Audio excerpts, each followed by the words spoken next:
Well, welcome everyone to the AOCS Student EPoster Pitch competition for the Processing Division.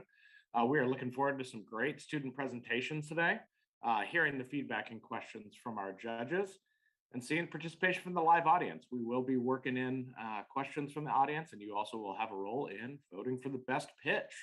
I want to begin by introducing our panel of judges. We have Alan Payne, an officer in the Processing Division, and a consultant based out of the UK. Thank you for being here, Alan. Have Orain Mullings from De Smet Balestra down in Atlanta, who will be, I'm sure, welcoming us to Atlanta. He is for the meeting in May. He has promised good weather and a moderately high pollen count, from what I hear.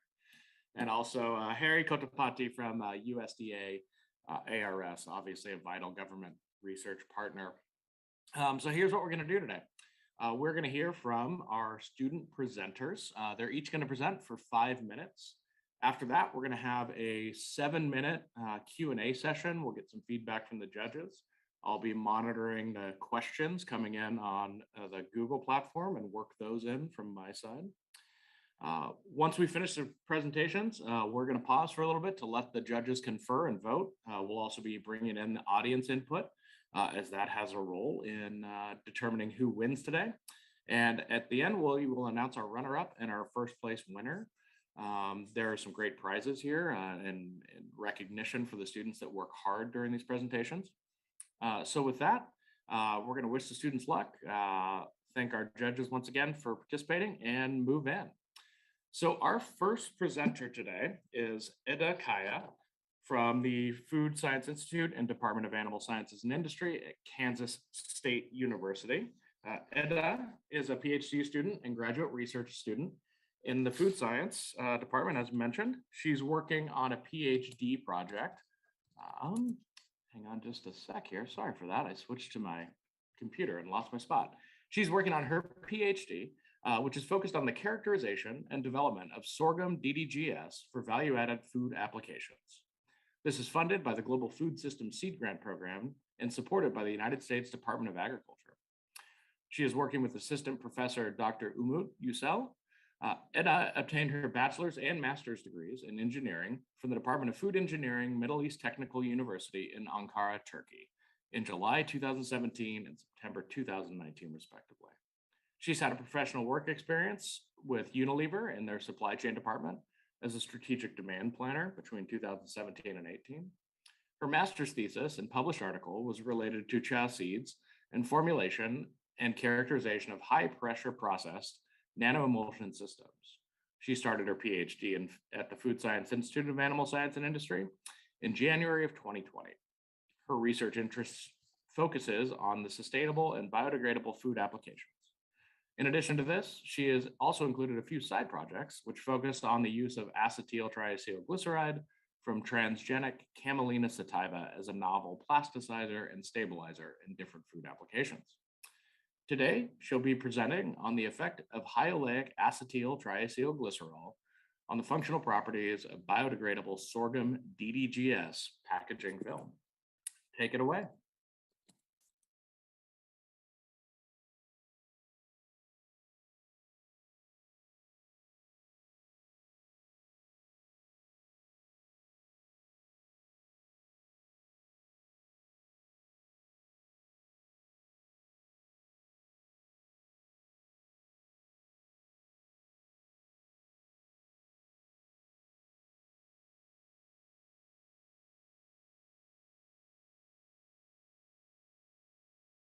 Thanks for the introduction. Hi, everyone. This is Eda. Today, I will be introducing my poster.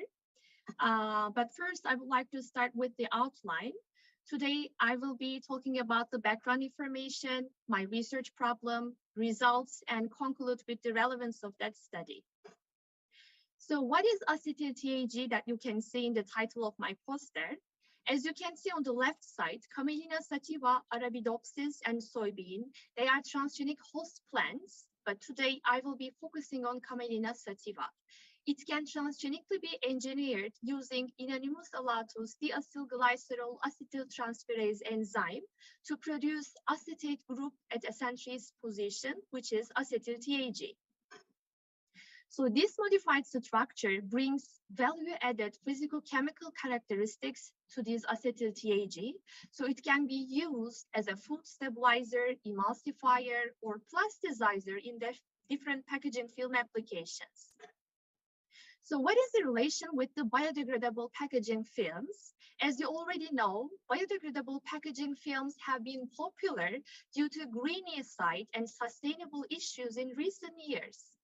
So sorghum, which is the 5th commonly grown crop in the world and 5th in the United States, is actually characteristic properties with the maize. However, it has higher drought tolerance and quick adaptability to environment. So sorghum and sorghum DDGS can be used as a renewable material for packaging film applications. So what about DDGS? DDGS, or distiller's dried grain with solubles, are the remaining portions of grain during ethanol production. And according to the studies, DDGS is actually the 5-fold high nutritional form of the traditional grains that we know. So DDGS can be potential materials for packaging applications. So what was our research problems? We can divide it into two different aspects. The first one was finding an alternative use area for a DDGS instead of animal feed or fuel production. If we find a suitable preconditioning and treatment methods, DDGS can be used as a renewable packaging material. And the second part of the research problem was how can we improve the physicochemical and mechanical characteristics of these sorghum DDGS films. Here, acetyl-TAG is coming to act as a novel plasticizer. So the hypothesis of that study were sorghum DDGS films can successfully be generated if we are using the proper pre-treatment, and acetyl-TAG can serve as an effective plasticizer. Here you can see the experimental steps and materials that I used through my research. And here you can see different types of experiment to characterize the sorghum DDGS packaging films. So one of the results were biodegradability of the films, and we saw that sorghum DDGS films has started to degrade after 2 weeks and completely degraded after 8 weeks. They actually preserve their rigidity, especially for the first 2 weeks. Also, fatty acid characterization of acetyl-TAG was performed using TLC and LCMS, and FTIR was also applied to see the interaction between acetyl-TAG and different polymeric structures found in the sorghum DDGS. Oxygen permeability was an important tool for a packaging film. Surprisingly, addition of 0.2% acetyl-TAG significantly reduced the diffusion coefficient and improved the oxygen permeability of our films. Also, you can see the microscopic images. Acetyl-TAG visually improved the structural integrity of our films. Moisture solubility was another important parameter. Addition of acetyl-TAG in 0.1 and 0.2% significantly reduced the moisture solubility of films. They also have a positive effect on the mechanical aspects of the films. Elongation of these films has increased 5-fold with the addition of 0.2% acetyl-TAG.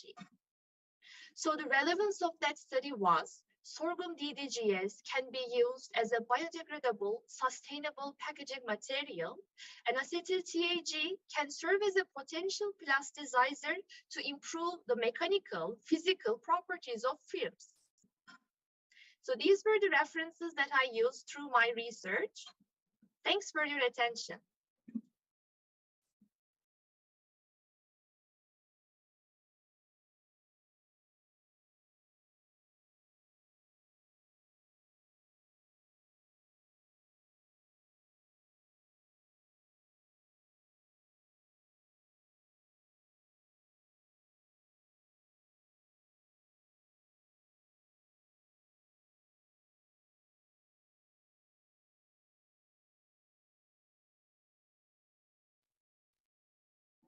Well, thank you for that presentation. Great one to start us off. I really liked I found the images with the biodegradation fascinating.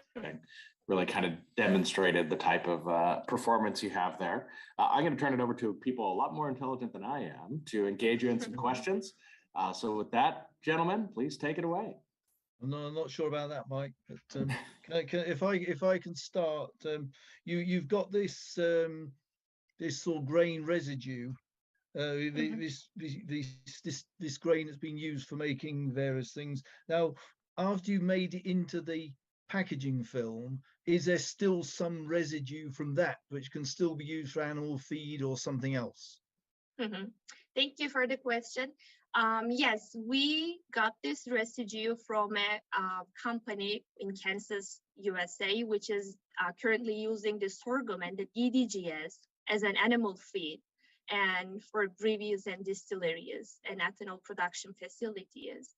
But they actually produce a lot of DDGS, and the same DDGS can be used as a packaging material. But for that, we use colloid meal and UD meal to actually reduce the particle size to make it much more solubilized in the film formulation.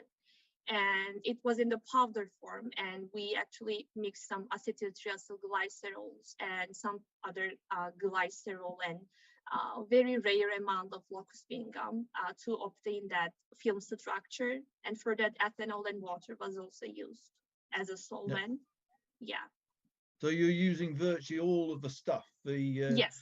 DDGA, that's all being, because it's not like you're separating something from it. You're using the whole thing, basically. Yeah, exactly. We are using the whole DDGS, but it actually has some complex structure because of the protein and the starch and the fibers and everything. So to make it much more homogenized and in a film structure, we need to use some solvents and the acetyl-triacylglycerol with that. I might just say one more thing before I hand over to my colleagues. I noticed that you said you could it would degrade in around 8 weeks. Now, I'm just worried that might be a little too soon. I mean, I've taken some of the so-called biodegradable packaging, that I get various things in these days, put it on the compost heap with a load of grass, and then you dig it up 6 months later and it's still there. Yeah. Is there a danger that, compared with other types of biodegradable film, are you sort of more biodegradable, about average or less biodegradable? Yeah, I actually compared it with the other polymer-based, plant protein polymer-based packaging films.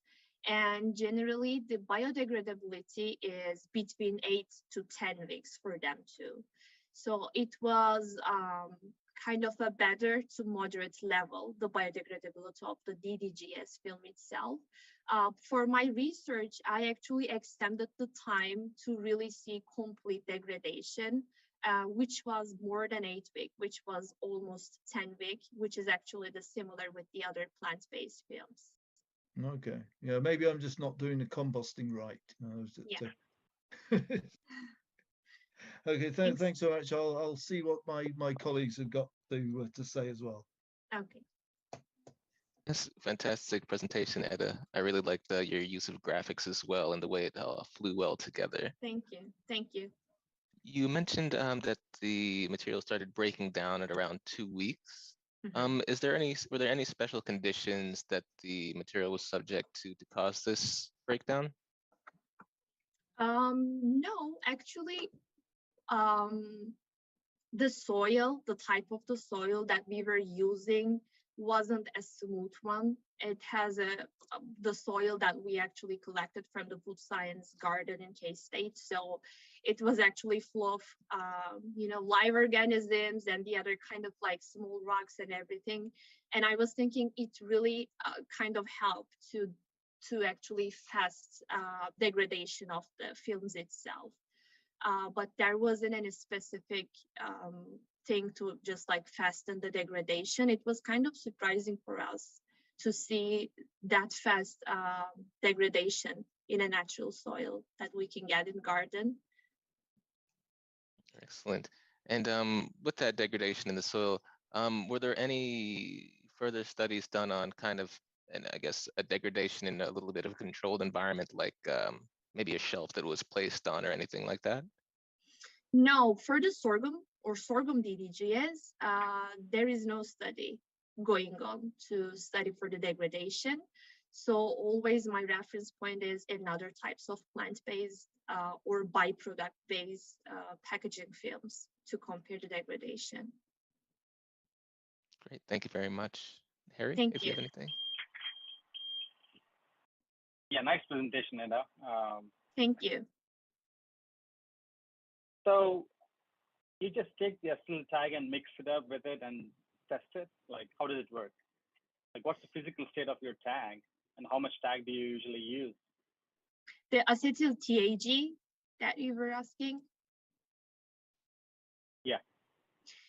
We use 0.1 to 0.2% weight bases based on the overall film formulation.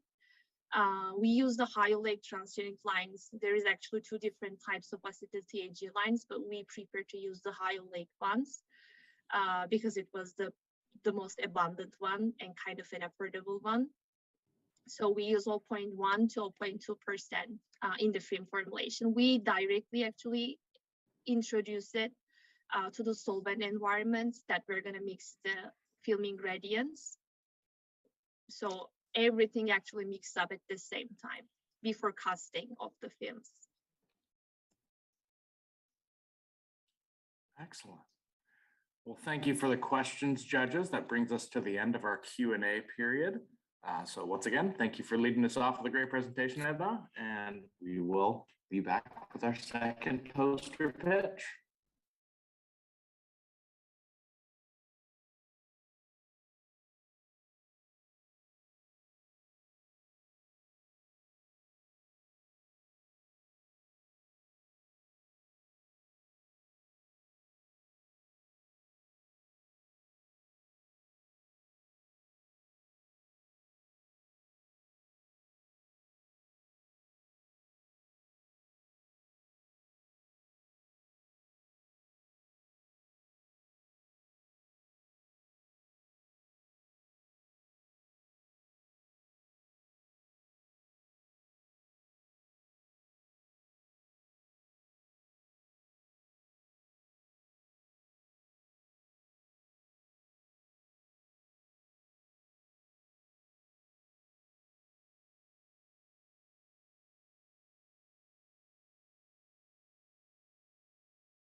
Okay, it is time for our second EPoster pitch. I am pleased to introduce Alelhi de Jesús-Hernández. She is a PhD student at the Centro de Investigación en Biotecnología Aplicada from the Instituto Politécnico Nacional in Mexico. She is doing research about vegetable oils, specifically bleaching of vegetable oils using high ultrasound. Her interest areas fall between food, biotechnology, chemistry, emergent technologies, and overall chemistry of vegetable oils. Alelhi, take it away.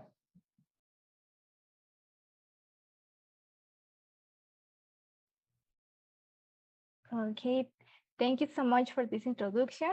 It's a pleasure to be here. My name is Alelhi de Jesus. I'm from Mexico. I'm studying my PhD at Instituto Politécnico Nacional. And this time I'm going to present my project titled The Effect of the High Intensity Ultrasound on Canola Bleaching on Brassica napus L. And I will start by mentioning that Mexico is one of the main consumers of fried products. For that reason, needs high amount of vegetable oils. These kind of products are extracted from fruit or oil seeds and commonly enrich in beneficial fatty acids to the health of the consumer. Despite Mexico has an extensive range to oil seed, one of the most used in the industry is canola, specifically Brassica napus L, because it's rich in unsaturated fatty acid like linolenic in 9% and linoleic in 26%. Besides, it's rich in oleic acid in 61%. But to keep this kind of characteristic in a secondary product like oil and make them more accessible to the consumer, a refining process is necessary. But sometimes this kind of process could change the principal configuration to the final product. Currently, in Mexico, the methodology most used to carry out this kind of process is a 180-minute procedure in combination with 3% of bleaching clay and 140 Celsius. Despite it's the most used methodology in the industry, has some disadvantages. The first one is the use of high temperature, which could change the seed configuration from the unsaturated fatty acid to trans configuration, subtracting beneficial properties to the final product. And the second one is the use of high amount of bleaching clay, which could contaminate soil and water when this is discarded. For that reason, the industry and the academy are looking for new techniques to bleaching vegetable oils, and some research showed that the high-intensity ultrasound will be very useful. Due to this, the main of this project is develop a bleaching procedure to the canola oil using high-intensity ultrasound to reduce the disadvantages that the conventional method has. Okay, regarding to material and methods to this project, 6 ultrasound system was developed using 2-time process, 60 and 90 minutes in combination with 1, 2, and 3% of bleaching clay and 60 Celsius. All of them were processing at 600 watts, 40 kilohertz, and 100% of amplitude. On the other hand, a conventional method was developed and was called light control method. And to know the effectiveness about this bleaching system was determined the content of pigments, chlorophyll, and carotenoids, was measured the color, taking the values to the luminosity and the chromatic coordinates, and finally, an spectroscopy analysis was developed using the micro-infrared. And with the result obtained, we could see the following information.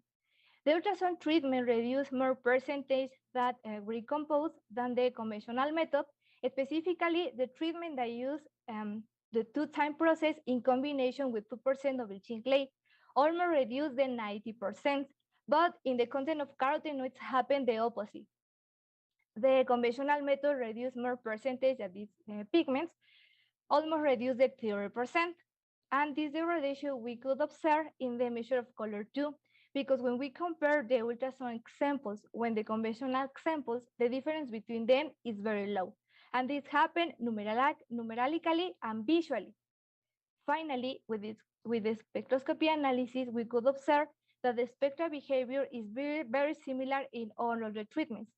That means that the ultrasound system doesn't change any configuration to the final product. Besides, we could observe 8 representative peaks in all of the treatments, but we focus specifically in 2, and 720 and 3005 weight number. The first one represents the cis configuration, and the second one represents the double bond. none of the ultrasound treatments changes. And it's important to say that the none of the ultrasound system encouraged the appearance to transconfiguration because we couldn't see any representative peak and 960 or 3040 weight number. Due to this, we can conclude that the high intensity ultrasound is a good way to bleaching vegetable oils because reduce a lot of pigments and doesn't use high temperatures or high amount of bleaching clay.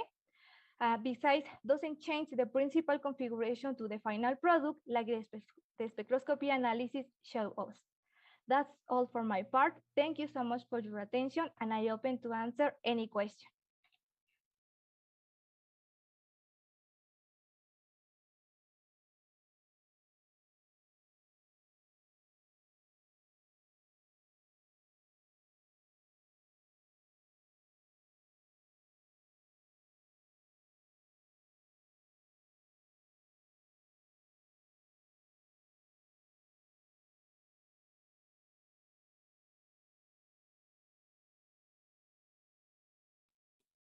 Well, thank you for that presentation. That's the first I've come across the use of ultrasound in bleaching. So been around the industry for a bit, but there's something always new. So thank you for that. We have some very experienced processing folks on our judging panel. So I'm going to turn that over to Alan, Orain, and Harry. You want to start, Orain? What have you got? Said very experienced. You go for it, Alan. Okay, well, so you first of all, you mentioned 600 watts that you were using. How much oil was that working on? You know, what quantity of oil was the 600 watts affecting? Yes, we choose these parameters to indicate the examples because in other works that we made, we can see that the energy that allow in the example, it's important to make specific changes in the example. Because if you use a low energy, the change that we want to see in the oils doesn't happen. So it's important regular the watts, the energy, and the intensity in the wave. So for bibliography, for other papers, and for the other works that we made, we can see that these conditions are the better to the treatments. No, so but how much oil did you got 600 watts, but what was the quantity of oil that you were processing in this trial? Okay, the equipment, we use a batch ultrasound, and the equipment give us this condition. We regulate to the 600 or maybe 400 watts, but we use the top on the energy, and we can regulate the amplitude to the wave too in the equipment. Okay, well, I'm still not quite sure. Anyway, I'll just move on here. I wouldn't normally expect trans to be formed much during bleaching anyway. In my experience, you'd normally get bleached oil about 0.1, 0.2% trans. I also find that the conditions, what you said is conventional bleaching is quite high, 140 C, 180 minutes, 3% bleaching. It's all very extreme conditions. Is this because is the quality of oil that's reaching Mexico very poor? These are fantastically extreme conditions. Yes, the conventional method just use these parameters. The top of the amount of bleaching, high temperatures, and a long time process. But in this process, the high temperature could change the cis configuration in the unsaturated fatty acid. So we want to avoid that this happen. For that reason, we use another time, and we use another temperature. That is one of the principal parameters to keep the beneficial properties in the final product. Okay, I'll hand over to the others. Thank you. Thank you so much.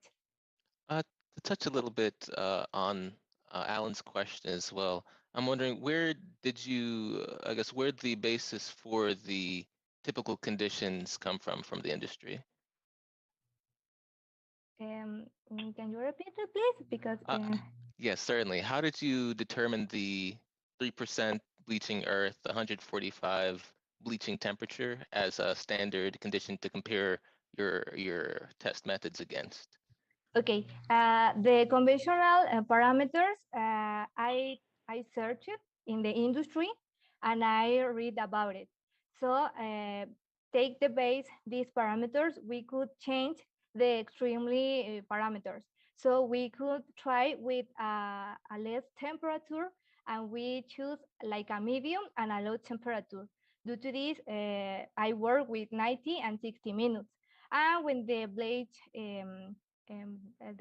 bleaching clay, we try with the top of the bleaching clay that use the industry, and we want to know if using less bleaching clay, almost 2% or 1%, has the same results or a similar results in the final product. So we can play with the parameters. So we see the results, for example, in the content of pigments, and we could observe that using a less temperature and using a low bleaching clay, we could equal the product that normally is sold in the industry. Okay. As well, were your test methods, I see you mentioned chlorophyll in the outgoing process. Were your test methods effective at reducing chlorophyll as well? Yes. To know the effectiveness to this system, the bleaching system, we know that the chlorophylls is most important because they have a color in the final product. So we want to know how to affect them, the temperature affect them, and this affect the color. So there are the principal parameters that we want to measure. So we use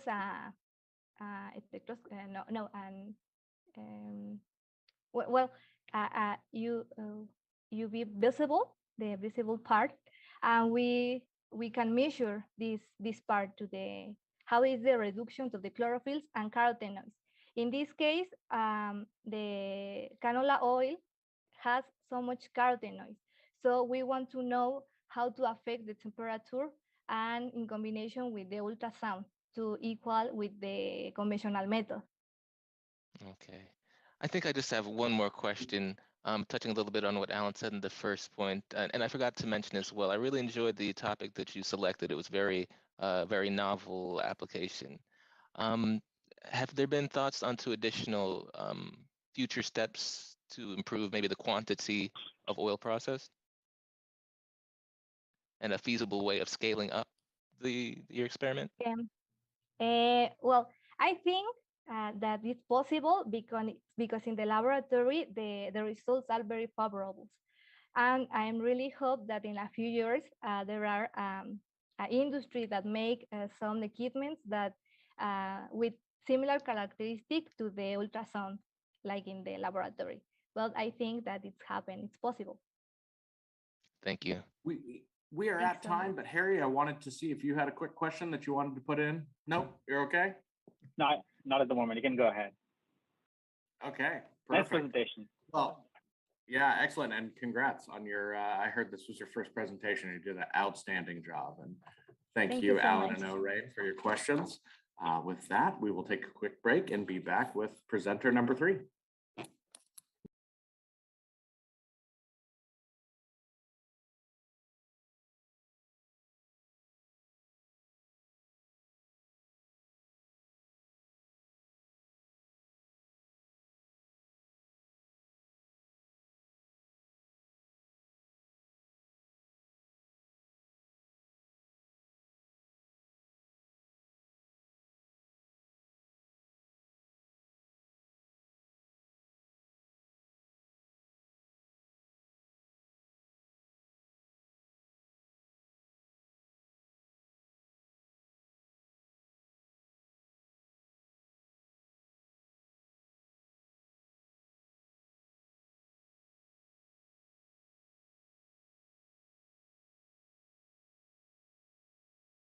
Okay, I am pleased to introduce our third student for their EPoster pitch.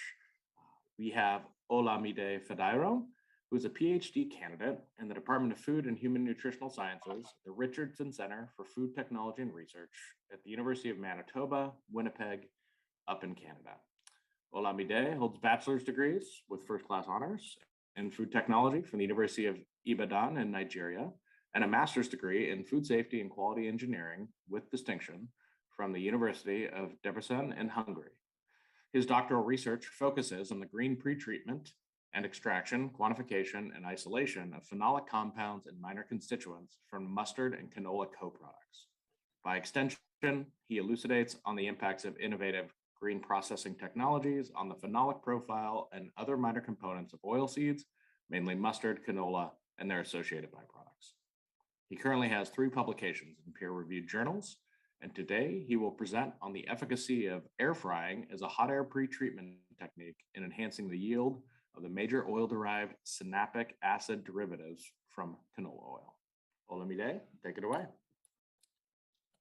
Thank you for the introduction. I'll just go straight to the presentation entitled Efficacy of Air Frying as a Hot Air Pretreatment in Enhancing the Yield of the Major Oil Synaptic Acid Derivatives from Canola Oil. Why canola and why the need to continually improve byproduct utilization as well as consumer end use is that canola constitutes the major crop in Canada as a major source of revenue, and Canada is the first or the major producer of canola globally, and canola is quite rich in valuable nutritional compounds as well as functional ingredients, and that makes it a good choice for the extraction of these useful health promoting constituents. And based on the fact that there are concerns regarding the safety of synthetic antioxidants such as the butylated hydroxytoluene and the BHT in food system, and the continuous search for natural antioxidants in food, cosmetics, and pharmaceutical industry application.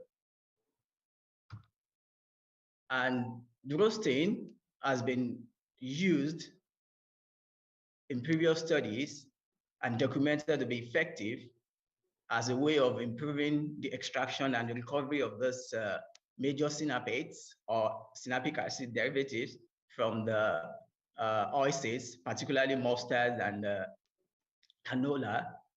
But what is new is that air frying has not been used, but that would be my first study on mustard, which was published last year on the efficacy of this air frying pretreatment as a roasting technique. So by extension, and it was applied on canola because those are my major focus when it comes to oilseeds processing. And methodology involves the following: roasting 15 grams of sample, canola seed, at different temperature time combination of 160, 170, 180, and 190 for 5, 10, 15, and 20 minutes respectively. And the following unit operations were conducted on the resultant extract to getting or extracting the phenolic antioxidants, mainly canola, which is the main focus, and by extension, screening them, the extracts from this canola oil, screening them for antioxidant activity using the DBPH radical scavenging assay, the FRAB, the ferric reducer antioxidant power, as well as the chelation of the metal ion. And the results was quite promising in the sense that there was a progressive increase in the concentration of this canola as the air frying time and temperature increased. And the optimum condition was 190, 15 minutes to extract the major oil-soluble synaptic acid derivative, which is the canola. And the synapin showed a reverse outcome as the temperature increases, it actually decreases. And this actually shows the interrelationship between the conversion of synapine to synapic acid, then the canola is a two-stage decarboxylation reaction. And if you look at the synapine here, the synapic acid also decreases over time and temperature. And consequent to that, there were some unidentified compounds that were actually detected in the extract, and further studies will be conducted on these unknown compounds to actually know what makeup in terms of the phenolic profile.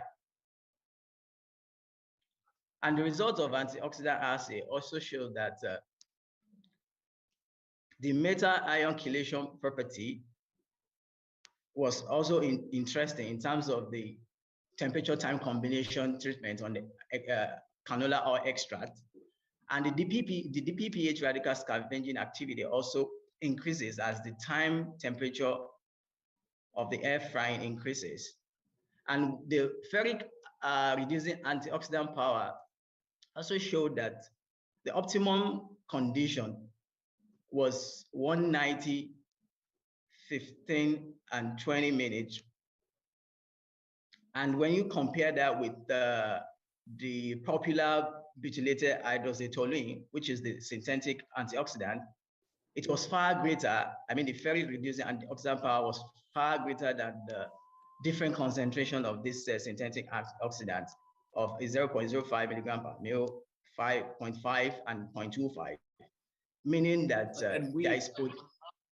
we are at time, Olamide, so if you could wrap up, please. So meaning that the extract show promising results in terms of their application in food, feed, and pharmaceutical industry. That's my conclusion. Air frying pretreatment is a novel and effective pretreatment operation that can be used to enhance the recovery of this important compound. And the antioxidant activity of this extract actually show promising results. Thank you. Excellent, thank you.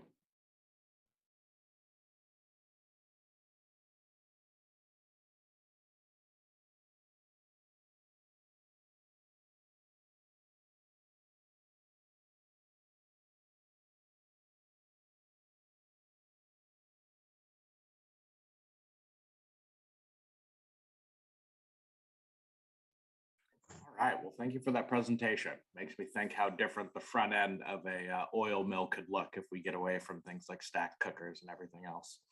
I'm gonna go ahead and turn it over to the gentleman on the judging panel for some questions for you, Olamide. But thank you again for a great presentation. Thanks so much, Olamide. I see you've been following up this subject for some time now, but it's good to see a firm conclusion. But you say 190 degrees Celsius and 15 minutes, but these were more or less at the extreme end of the conditions that you used. Was there no possibility to go higher in temperature? What if you went to 200 degrees or 210? Does that actually start to cause things to deteriorate, or does the equipment you're using not allow you to go any higher?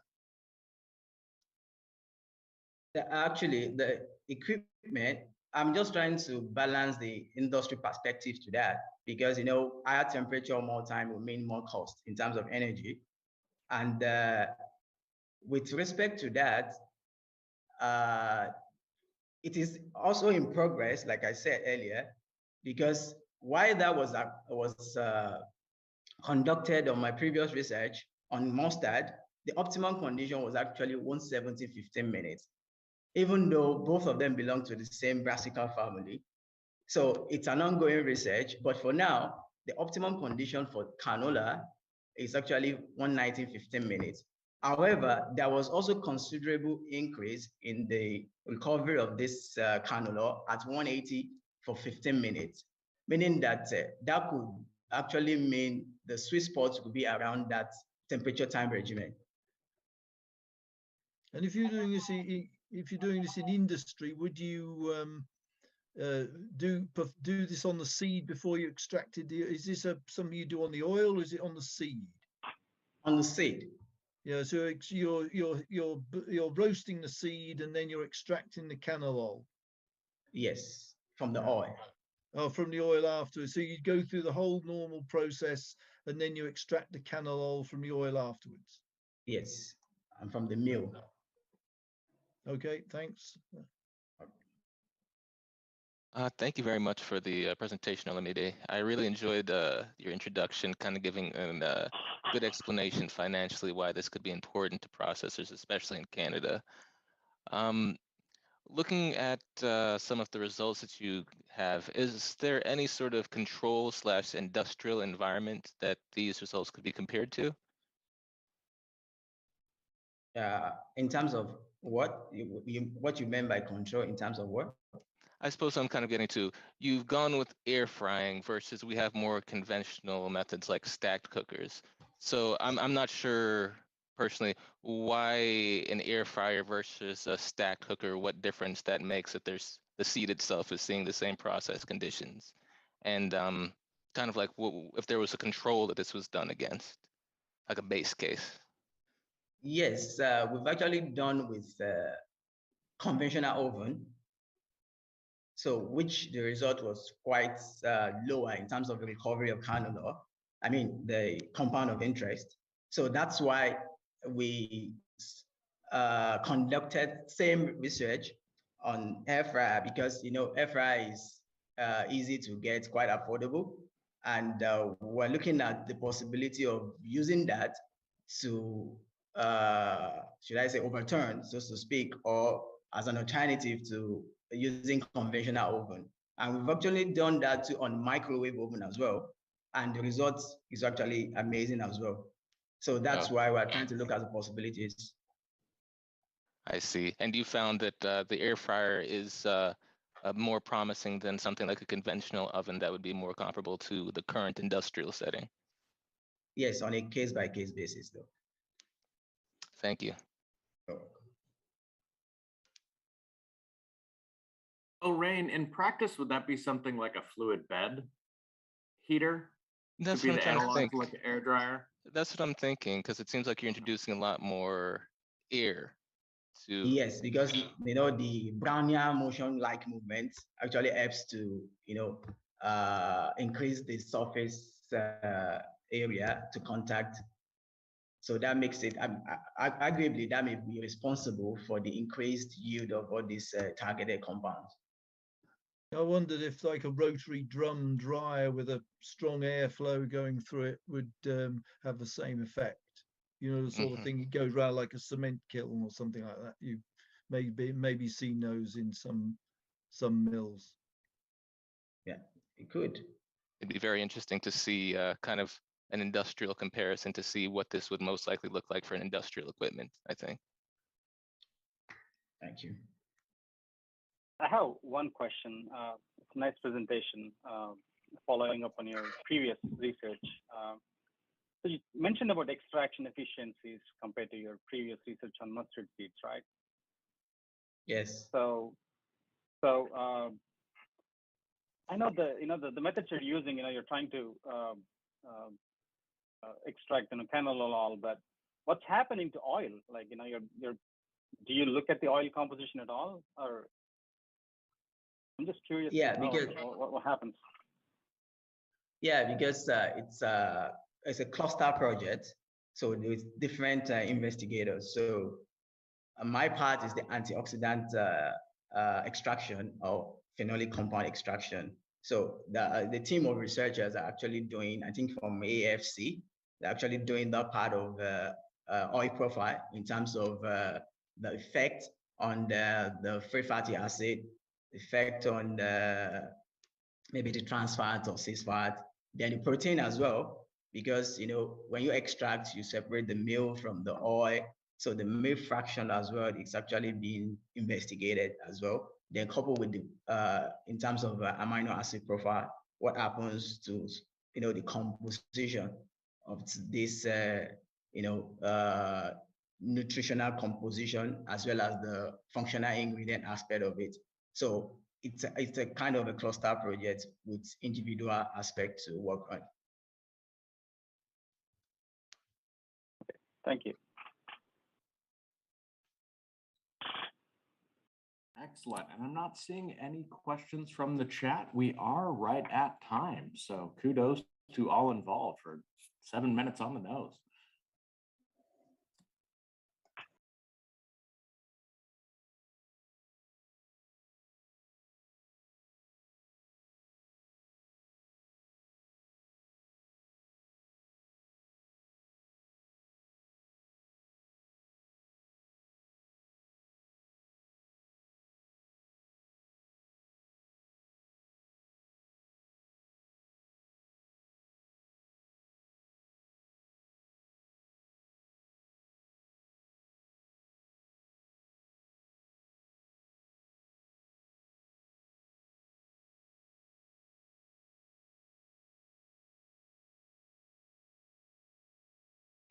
Okay, it is time for our fourth and final e-poster pitch. It's coming to us courtesy of Umesh Rajapaksa, who is a graduate from the Wayamba University of Sri Lanka with a first-class honors degree in food science and nutrition, specializing in food science and technology. As a fresh graduate, he has a keen interest in research and product development and wishes to make an impact on the industry through his research findings. He'll speak to us today about utilizing tea industry byproducts to improve instant tea aroma. Right. Thanks a lot for that introduction. If you're familiar with Ceylon tea, I'm pretty sure that you know how we're marketing it according to its geographical origin. And also when it comes to our tea industry, there's quite a significant percentage of tea that is being wasted as refuse tea, which the industry calls as broken mixed fannings. Now, in Sri Lanka, now we're using that wastage to produce instant tea, which is a soluble form of the tea extract, which comes as a powder. So the thing is, this instant tea, we can't market it the way that we are doing for black tea because it doesn't smell as good and you can't perceive those differences you can see in black tea. So what we wanted to find out was whether there are quality variations in the aroma in that refused portion of black tea, and whether we can take aroma extracts from that wastage and incorporate into the production process of instant tea to improve the quality of instant tea and mimic those variations you see in black tea. So the way we went about doing this was first we collected samples, BMF grade leaf tea samples from the 3 growing elevations in Sri Lanka. That's high grown, mid grown, and low grown. And we produced instant tea from them. And also we made a special sample, which is known as the aroma blended instant tea sample. The process was this almost the same with one exception, where we trapped the steam which contains those volatile aroma compounds, and we condensed it and we added that back to that concentrated tea liquor just before spray drying to produce that aroma blended instant tea sample. So the samples that we made, as well as their respective raw materials, we tested for their volatile profiles, as well as 2 other chemical parameters which are quite important in the instant tea industry. Those are total polyphenolic content, as well as the haze or the turbidity of the infusion.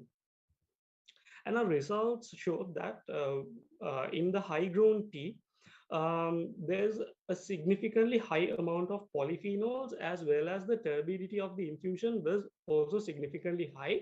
And there was a linear correlation between these 2 parameters. And the qualitative analysis of the aroma profiles showed that there in fact is a variation between the 3 growing elevations, where the estates from these different elevations had detected some unique compounds in the GCMS analysis, which were not there in the other growing elevations.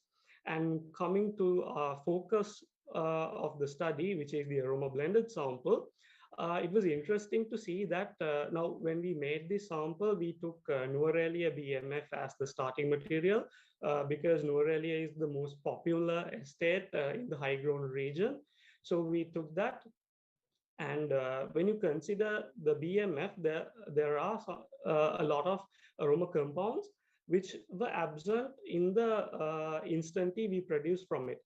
But those compounds again appeared in that aroma blended sample, showing that there in fact is a change in with the aroma profile, with the geographical origin, and also that we can actually use that aroma extract from this refuse tea portion in order to mimic changes that are there in the different kinds of tea. And also when you consider the polyphenol content, when you go through the literature, we've found that due to these tough conditions that are there in the high grown region, it could possibly stimulate the plant to produce more of these phenolic and bioactive compounds. And also because of the complexation of these compounds, this turbidity is resulted. So that is why there is a linear correlation between those two. So in conclusion, we found that we can actually mimic those changes in the aroma profile according to the geographical origin by using the aroma condensate from the BMF portion. And also when you consider this TPC content as well as the haze, for therapeutic applications like small pills, you can use high grown tea, and for ready to drink beverages where you need a clear infusion for consumer peel, you can go with either mid or low grown tea. Thank you very much, and I'm happy to answer any questions.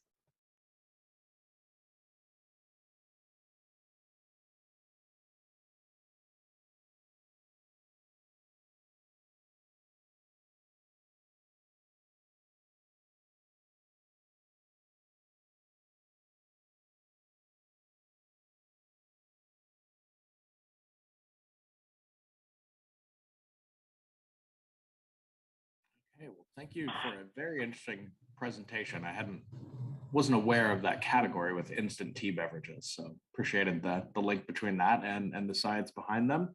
I will turn it over to the judges. Gentlemen, take it away. Thanks so much for that interesting presentation. Here in England, this is where I am at the moment, of course, tea drinking is legendary, and we've all heard of Ceylon tea here.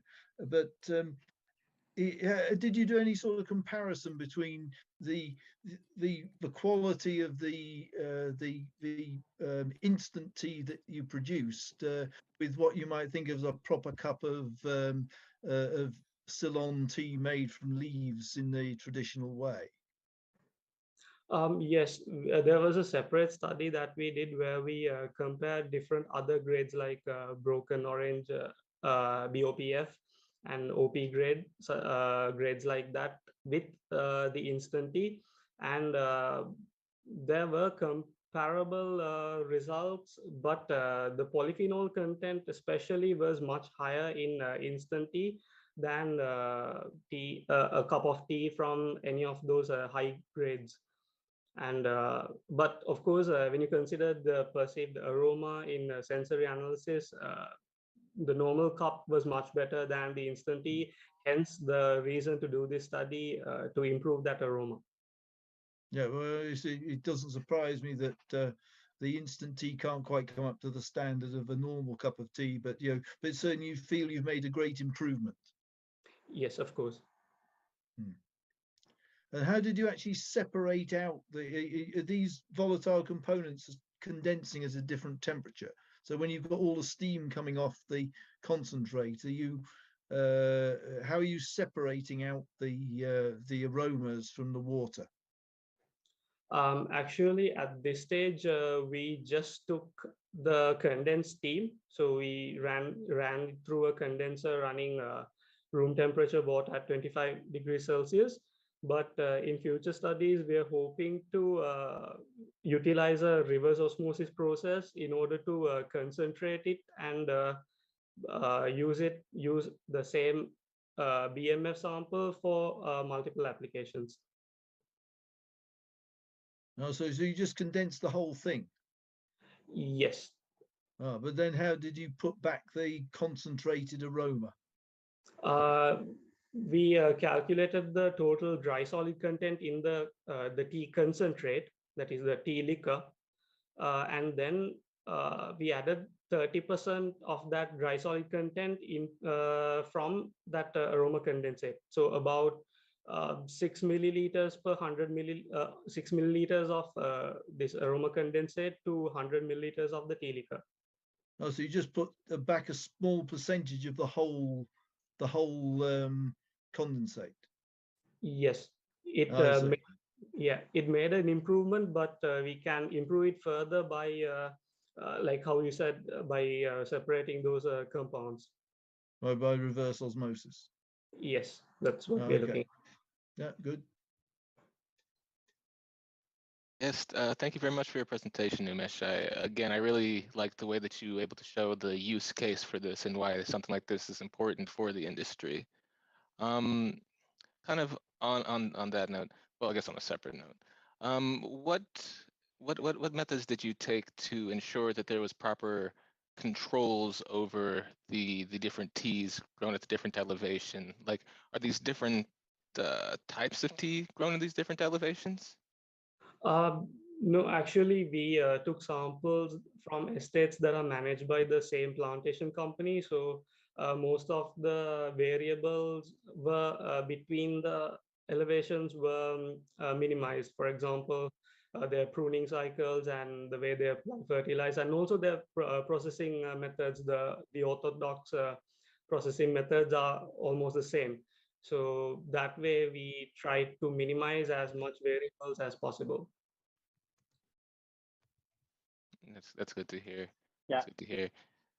I think maybe a little bit tangentially related, so maybe this might not be something that you would fully look at while you're evaluating the scope you are, but is there, you probably know better than me, a big push to have this more aromatic flavor in these instant teas? Is that something industrially they would find a good economic fashion behind?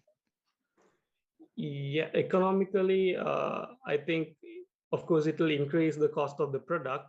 But when you compare with the quality of the final product, I think it's a valuable proposition to chase after. And like Alan said, there's definitely a difference between the instant tea as well as a normal cup of tea. So what we're trying to do is give the convenience as well as the quality. Thank you.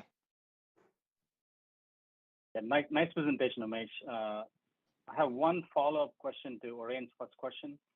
So you mentioned that you're trying to minimize the variables between the cultivation of teas at the high grown and normal tea, right? So yeah.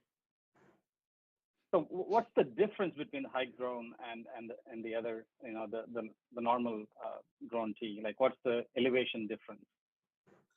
So if the estate is at an elevation of less than 300 meters from average sea level, we consider that as low, and between 300 to 600, we consider that as mid, and above 600 meters, we consider those as high grown elevations. So there is no major environmental variations like humidity or oxygen or anything, right? There are actually when it comes to the high grown elevation, of course, the temperatures are much less, 14 degrees compared to low grown elevation, where the mean temperature is about 25 to 30 degrees Celsius. So there are changes that are imposed by those climatic conditions, and we think that the changes we observed are because of those because of the impact of the different climatic conditions of these growing elevations. Yeah, that makes sense. Thank you. Okay. Nice presentation. Good job. Excellent work. Well, I'm going to check one last time into the online doc. Doesn't look like we have any questions from the audience. So I think that will conclude the Q&A session for our fourth presenter. Thank you again, Umesh. And thank you to everyone who attended. We are now going to go into our deliberations and judging period. This includes the launch of the audience poll. That's going to occur on the AOCS annual meeting website. Instructions for how to access that will be posted in the chat by our remarkable AOCS staff who is moderating and implementing this whole process here. The audience vote is important. It actually plays a role in the placement of our top finishers, and we encourage all of you to think back on the 4 presentations and vote for your favorite pitch. We will see you all in a few minutes to announce the winners of the Processing Division EPoster Pitch.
All right, well, welcome back. The scores are in. We've looked at the judges' tallies, we've looked at the audience input, and I've been told it was an extremely close decision.